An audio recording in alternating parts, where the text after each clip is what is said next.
այսօր 20 թվականի մասին որ խոսում են, մեկ-մեկ sense բաներ են ասում, որ դե հրամանատարները թողել են, փախել են, չգիտեմ, ես չգիտեմ,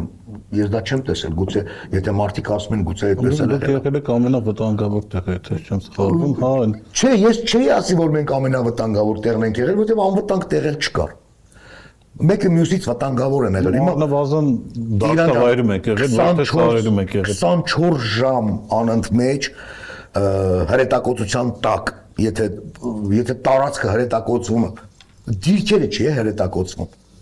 Տարածքը ամբողջ հողը այրում էին։ Ամբողջ տարածքը եթե հրետակոծվում է 24 ժամ շարունակ։ Բան էին անում, գալիս էին ասում էին, այսօր հրադադար արա, ուրախանում էինք այդ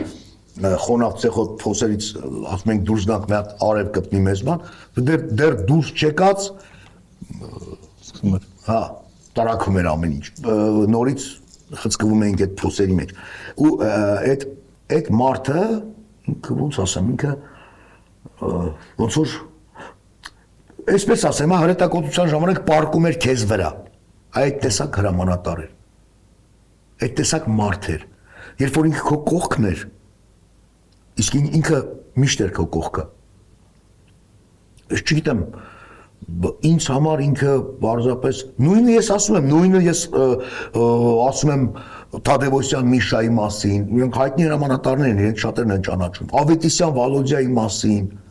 իրենք էլ էին նույնը, ուղղակի անմիջապես մեր կողքին Ռոբերտ Լուկասյան։ Երբ որ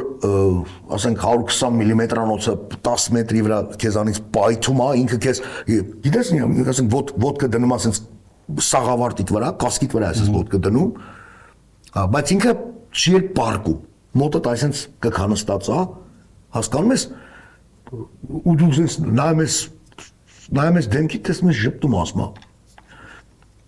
ով չի վախենում նա հիմար է, բայց մի վախեցի, հանգիստ, լավ ալնելու հանգիստ է, այսինքն այդ մարդը տենց մարդ է։